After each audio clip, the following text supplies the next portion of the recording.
Oi pessoal, desculpa a demora, tá? Para poder gravar a revisão. Era pra gente ter gravado em sala de aula, mas teve um ensaio e posteriormente eu não consegui. Esse é o momento que eu tô conseguindo gravar a revisão para vocês. Bora lá, capítulo 3. Guerra Fria. Então nós estudamos sobre a Guerra Fria, muito simples. Só tirar o brilho aqui, que é a economia de bateria, quer dizer. Então, sobre a Guerra Fria, muito simples. O mundo sempre foi dominado pelo continente europeu. Depois das guerras mundiais, a Europa perdeu seu domínio. Isso abriu um espaço para que outras áreas, outros territórios tentassem esse domínio, certo? Aí no caso, então, nós temos duas potências surgindo. Estados Unidos, uma potência econômica gigantesca, e a União Soviética, que é a junção do maior país do mundo com mais 14. Tudo para poder dar certo. A Guerra Fria tem esse nome por não ter confrontos diretos, mortes, guerras, enfim. Ocorreram guerras, ocorreram mortes, ocorreram. Mas, se você pegar aí todo o período da Guerra Fria, nós não temos 100% a todo momento de confrontos diretos. Então a Guerra Fria vai ser a bipolarização do mundo. O mundo dividido em dois polos. O polo capitalista, com os Estados Unidos e seus aliados, e o polo socialista, com a União Soviética. A Guerra Fria ela parte de 3 disputas. Uma disputa econômica, de um lado capitalista, do outro socialista. Uma disputa bélica, quem produzia mais armas. E uma corrida espacial, para ver quem chegava até a produzir mais tecnologias e chegar até a Lua primeiro. Os Estados Unidos, ele ganhou aliados principalmente com o Plano Marshall. Tá? O Plano Marshall foi um plano de empréstimos financeiros para a reconstrução dos países europeus ocidentais após a Segunda Guerra Mundial. Nós também temos a Europa dividida ao meio, né? O Ocidente ficou do lado dos Estados Unidos e o Oriente, ou o Leste europeu, ficou do lado da União Soviética. Essa divisão da Europa nós chamamos de cortina de ferro, que é a divisão da Europa em duas partes. É uma linha imaginária, tá? Nós tivemos também ali a construção do Muro de Berlim, é um dos principais símbolos da Guerra Fria. Dentro da Guerra Fria nós tivemos confrontos diretos, no caso foi a Guerra das Coreias. Existia uma única Coreia. Ali na Coreia ela foi dividida ao meio através do paralelo 38. Paralelas são linhas imaginárias, tipo o Trópico de Câncer, Capricórnio, linha do Equador, círculos polares. Então o paralelo 38 dividiu a Coreia ao meio, norte socialista, sul capitalista. Tivemos também a Guerra do Vietnã. Os Estados Unidos, por não conhecer o território ali, acabou perdendo, né, a Guerra do Vietnã, mas muitas mortes ocorreram naquele local e queriam fazer a mesma coisa que fizeram com a Coreia, dividir o Vietnã em duas partes. O lado socialista venceu. Nós tivemos aí a primeira cachorrinha, né, o primeiro mamífero a ser enviado para o espaço, foi Laika. Nós tivemos o primeiro ser humano a ser enviado para o espaço, foi Yuri Gagarin, da União Soviética. Primeiro o satélite, o Sputnik, a primeira missão à Lua, Apollo 11. O primeiro homem a pisar no espaço, que foi Neil Armstrong. Deixa eu ver aqui, o que mais que dá para poder falar sobre a Guerra Fria? Crise dos mísseis. Os Estados Unidos não tinham conhecimento, mas a União Soviética tinha enchido de mísseis em Cuba. E a qualquer momento esses mísseis poderiam estourar, acabar, destruir os Estados Unidos. Os Estados Unidos tendo conhecimento através de uma passagem aérea, um avião sobrevoando Cuba, viram os mísseis e pediram a retirada. Aí no caso os soviéticos pediram para que os estadunidenses tirassem seus mísseis também da Turquia. Só assim que a União Soviética acabou tirando os mísseis de Cuba. A Guerra Fria foi vencida pelo lado capitalista, né? Nós bem sabemos. Deixa eu ver o que dá para poder comentar aqui mais. O principal motivo da derrota socialista foi a economia planificada, né? Não tinha um estímulo de produção, que nem nós vimos e tal. Eu dei até o exemplo, imagina Samsung não, uma Apple soviética. Aí imagina uma LG soviética, ambos iam ganhar o mesmo valor. E isso desestimulava a produção, fazendo com que essa economia planificada começasse a entrar em queda. Desvio de verbas, gastos excessivos em tecnologia e militarismo, e isso fez com que a economia cada vez mais da União Soviética fosse quebrando, falindo, chegando ao fim as pessoas indo para as ruas pedirem para que acabasse com a guerra. Globalização. O que é globalização? Globalização é o encurtamento das distâncias. Se você pegar colonização, 1500, para um português chegar até o Brasil demorava cerca de uns 3 meses. Hoje, numa viagem de 10 a 12 horas, o mesmo português conseguiria fazer esse trajeto Portugal-Brasil. Nos dá uma falsa sensação que o mundo diminuiu. Não diminuiu, o mundo está do mesmo tamanho. Só que o mundo ele está conectado. Essa conexão, esse estudo dessa conexão, esse estudo dessa interligação dos territórios é chamado de globalização. A globalização ela avalia os fluxos físicos e os virtuais. Fluxo físico, um navio, um avião, um trem, metrô, um carro, uma moto. Fluxo virtual, internet, rádio, televisão. Então, mais um exemplo da globalização. Você aqui no Brasil consegue assistir um dorama da Coreia do Sul através de uma plataforma de streaming dos Estados Unidos, Netflix, sem sair da sua casa. Então, essa conexão é chamada de globalização. A globalização ela é muito desigual. O geógrafo Milton Santos ele escreve uma obra nos propondo uma nova globalização. Porque por mais que essa globalização seja algo fantástico, ela não alcança todas as pessoas. Nem todas as pessoas conseguem ter os recursos tecnológicos de ponta. Nem todas as pessoas conseguem ter acesso à saúde de qualidade. Nem todas as pessoas conseguem ter um acesso cultural. E falando ainda sobre cultura, a globalização tende a substituir culturas. Hoje, uma boa parte das escolas é mais difundido, por exemplo, um Halloween do que folclore brasileiro. Isso é algo que a globalização nos mostra. Próximo, capítulo 4, Mercosul, também chamado de Mercado Comum do Sul. Mercosul, perdão, moro numa avenida, gente, é triste, é barulho o tempo todo. Óleo de soja lisa, 900 ml, 5,97. Flocão de milho da terrinha, 500 gramas, 2,49. Molho de tomate nacional. Certo, passou já.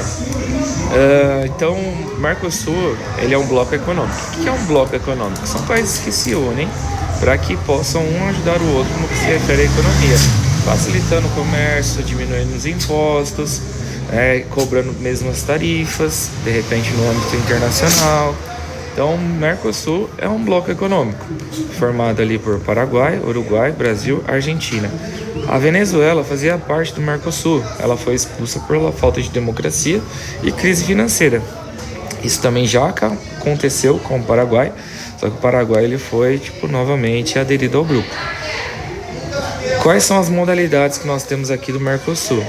Nós diminuímos as tarifas entre Paraguai e Brasil, por exemplo. Você vai lá e compra do Paraguai, tranquilo, até $2.000, se eu não me engano, R$2.000, mais ou menos isso. E a outra coisa é se o Brasil ele está vendendo carne, por exemplo, para a China, e a Argentina também quer vender carne para a China, tem que colocar o mesmo preço, porque senão um acaba atrapalhando a economia do outro. Então esses daí são os acordos firmados entre o Mercosul. Nós tivemos aí também o NAFTA, vou falar um pouco mais pra frente. Movimentos separatistas. Isso é conteúdo do 9º ano, né? Não sei se isso daí vai cobrar na prova de vocês, mas enfim.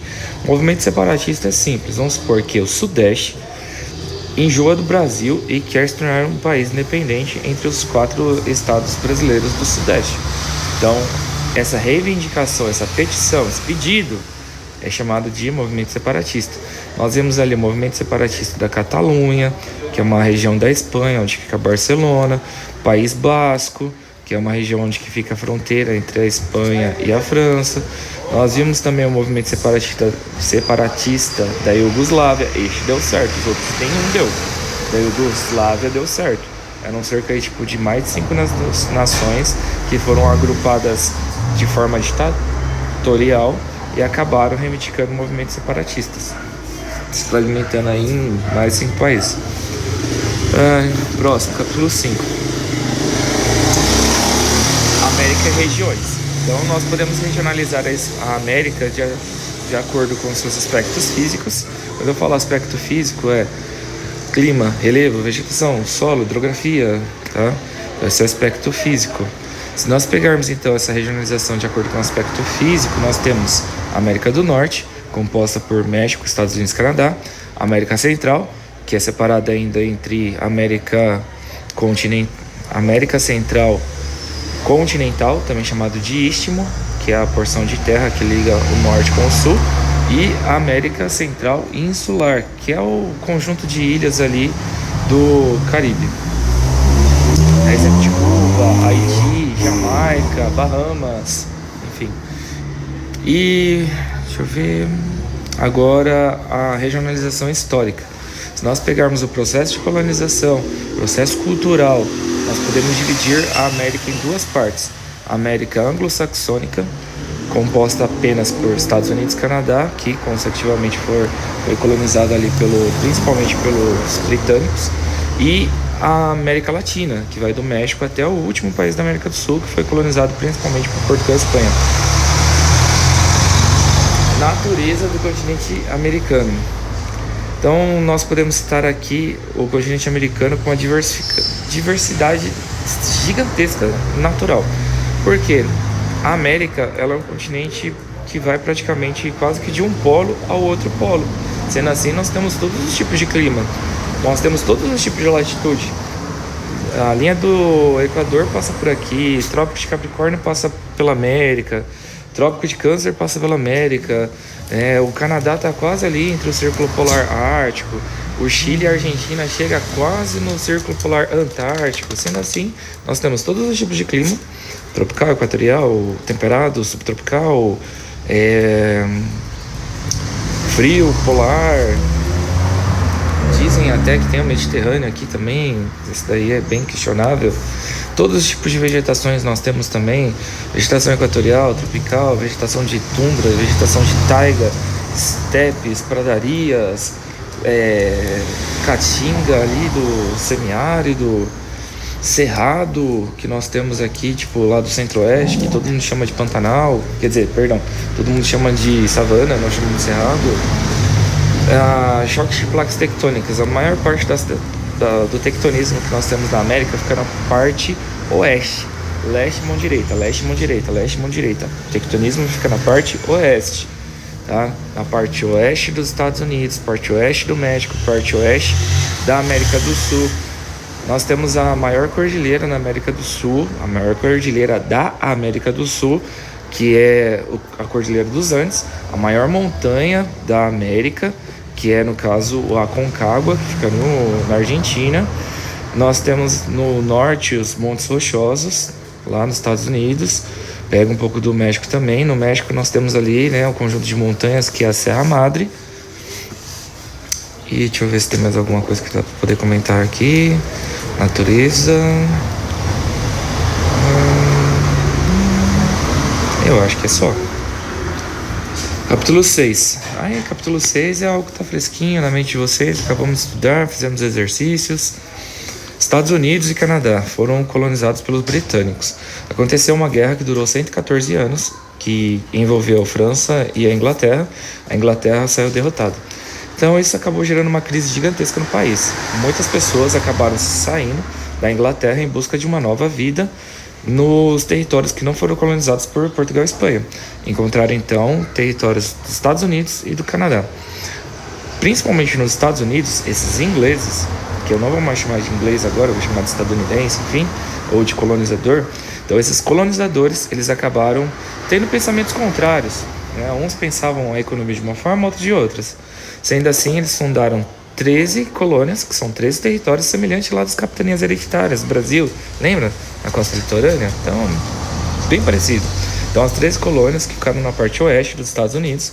As colônias do norte, elas pensavam na economia de uma forma assalariada, industrializada, mercado interno, Já as colônias do sul pensavam a economia de mão de obra escrava, sistema de plantation, exportação, agrícola.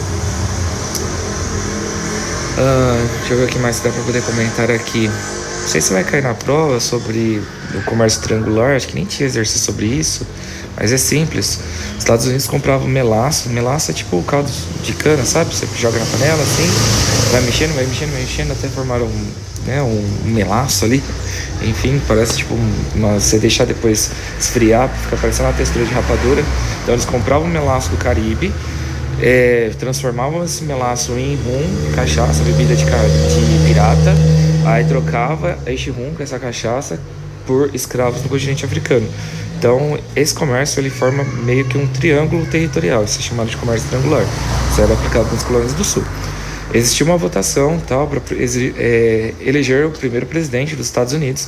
Então, no caso, quem foi eleito democraticamente foi um representante da colônia do norte. As colônias do sul ficaram com medo de perder o sistema de plantation, de escravidão, e acabaram entrando em guerra contra as colônias do norte. Essa guerra das colônias do norte contra as colônias do sul ficou conhecido como Guerra da Secessão ou Guerra Civil. As colônias do norte, elas acabaram vencendo essa guerra e depois, posteriormente, este sistema de escravidão acabou sendo extinto e começou a entrar em vigor o sistema socioeconômico das colônias do norte. Sobre os Estados Unidos, nós tivemos ali também algumas estratégias para expansão do domínio estadunidense. Um exemplo, Destino Manifesto. Os Estados Unidos sempre acreditou que foi uma nação abençoada por Deus, tal, né, protestante, o legado lá do Reino Unido, legado protestante, legado da Bíblia, enfim. Então, Destino Manifesto, acreditam que são uma nação abençoada por Deus, tem até aquela pintura lá do anjo e tal, guiando os colonizadores para dominar o território ali dos Estados Unidos e outros territórios também. Então, uma doutrina de ataque, né, de expansão territorial, Destino Manifesto. Doutrina Monroe, é uma doutrina de defesa, até temos o lema América para os americanos, então qualquer um que tentasse interferir, os Estados Unidos, ele acabava defendendo o território. Depois nós temos também o Big Stick, não coloquei aqui, mas enfim, os Estados Unidos interferindo na política de todo o continente americano, tá? Todo o continente americano. Até financiou ditaduras ali na Colômbia, Brasil, enfim. Precisava de aliados, já era até um contexto aí já presente de Guerra Fria. Os belts. Os belts são áreas rurais, tá? Os Estados Unidos ele divide seu território em áreas rurais. Essas áreas rurais são chamadas de belts. Cada belt ele é determinado de acordo com o clima. Então, um belt mais quente, mais úmido, nós teremos ali uma produção agrícola relacionada ao clima quente e úmido. Um belt de temperatura mais fria, mais seca, teremos ali, né, uma produção pertinente ali a este tipo de clima. Deixa eu ver o que mais. Áreas industriais. Nos Estados Unidos nós temos 3 principais áreas industriais, que é Manufacturing Belt, fica lá no Nordeste dos Estados Unidos, tá? Nordeste dos Estados Unidos. Manufacturing Belt também chamado ali tipo de indústrias de base, metalúrgica, siderúrgica, automobilística, tá? Indústrias pesadas. Atualmente o Manufacturing Belt ele é chamado de Belt da Ferrugem, tá? O Rush Belt. Por quê? Boa parte daquelas indústrias, a exemplo das automobilísticas, acabaram indo para outros territórios, a exemplo do Brasil. Empresas como Ford, GM, acabaram encontrando vantagens em países subdesenvolvidos para começar o seu processo de industrialização. Lá se paga mais barato aqui no Brasil, as leis ambientais são mais fracas, enfim, só vantagens. Então, o Manufacturing Belt foi meio que deixado de lado. Depois nós temos a Mex-América, que é a região industrial ao sul dos Estados Unidos, bem pertinho com o México. Lá a maior parte são latinos que trabalham, são indústrias diversificadas e pagam baixos salários comparado a outras regiões. Depois nós temos ali a mais forte área industrial, que é o Sun Belt, ou Vale do Silício, ou Belt do Sol, do verão, enfim, você entendeu? Vale do Silício. Então, no Vale do Silício, nós temos tecnologia de ponta, grandes empresas surgiram lá, Google, Microsoft, Uber, enfim, até Twitter, Instagram, tudo surgiu lá. Tudo. Menos TikTok da China. Qual que é o sucesso ali, tipo, do Vale do Silício? Surgiu principalmente ali por conta de uma região onde, né, de extração mineral, silício utilizado ali para, se eu não me engano, é para baterias, tá? Silício é utilizado para bateria. Aí, no caso, depois começaram a dar um upgrade para recursos tecnológicos nessa região. Então, grandes universidades acabaram se instalando lá e essa fusão entre educação, grandes universidades, com áreas industriais, no caso, áreas tecnológicas, né? Essa fusão acabou trazendo sucesso para essa região. Essa fusão entre grandes universidades e grandes áreas tecnológicas é chamada de Tecnopolo, tá bom? Por último, Canadá. Acho que esse daqui é a maior revisão que eu já fiz de todos os anos. É muito conteúdo de vocês, viu? Canadá. Nós tínhamos antes o NAFTA, que é um bloco econômico semelhante ao do Brasil, só que mais restrito. O NAFTA, nós não temos ali acordos, por exemplo, os Estados Unidos quiser comercializar com a China, os Estados Unidos pode vender o preço que quiser, não se importando ali com o México. O único acordo que eles têm é de diminuição de algumas tarifas que existem entre os países membros, México, Estados Unidos e Canadá. O México vendia muito barato para os Estados Unidos. Isso acabava quebrando, de acordo com o presidente, os comerciantes locais. E Donald Trump acabou limitando, restringindo esses acordos, colocando ali tipo uma restrição ali, não vai ser 100% livre de comércio. Vamos colocar algumas restrições ali, principalmente para o México. O México, na verdade, só está ali naquele bloco econômico por conta do seu petróleo. Esse é o motivo. Os Estados Unidos compra petróleo baratinho e depois vende gasolina cara para os mexicanos. Então, o NAFTA, por conta dessas alterações de Donald Trump, ele acabou sendo substituído para o SMK, United States, México e Canadá. Durante o governo do Trump também foi colocado um muro ali para limitar o acesso dos imigrantes ilegais, refugiados no caso. O Canadá ele se beneficia muito com este acordo do bloco econômico, porque mais de 50% de tudo que é produzido no Canadá, o Canadá exporta para os Estados Unidos, e a maior parte daquilo que é importado no Canadá é importado dos Estados Unidos. Então são muito parceiros. A pé, tal, transitando assim, você consegue tipo passar de um lado para o outro. Tô no Canadá, tô nos Estados Unidos, tô no Canadá, tô nos Estados Unidos. Mesma coisa entre Brasil e Paraguai. Quebec, essa região de Quebec é uma região muito grande, aonde que foi colonizado pelos franceses. Então é uma região que eles não têm tanta identificação com o Reino Unido, nem com o Canadá. Tá? Falam francês e o inglês ali fluentemente. E essa região constantemente ali, a população, hora ou outra, pede ali para o primeiro-ministro para realizar votações para um movimento separatista, para que eles possam ou se anexar à França ou se tornar um país independente. Região de Quebec. Por último, para a gente poder finalizar, o Canadá, diferente dos Estados Unidos, ele não quis 100% de liberdade, de autonomia. Ele quis continuar abaixo dos cuidados dos britânicos. Então, o Canadá atualmente é uma monarquia parlamentarista. Então, os reis e rainhas do Reino Unido também são reis e rainhas do Canadá. A tia Beth, falecida tal, era rainha do Canadá. Então, no Canadá existe o primeiro-ministro, que faz o papel, a função do presidente, e existe o rei e a rainha do Reino Unido, que são representantes ali no Canadá também. E a gente finaliza por aqui a nossa revisão. Espero que tenha citado boa parte aí daquilo que vai cair na prova. Um abraço, até mais. Não precisa fazer o resumo, tá? Isso daqui é só para estudo teu.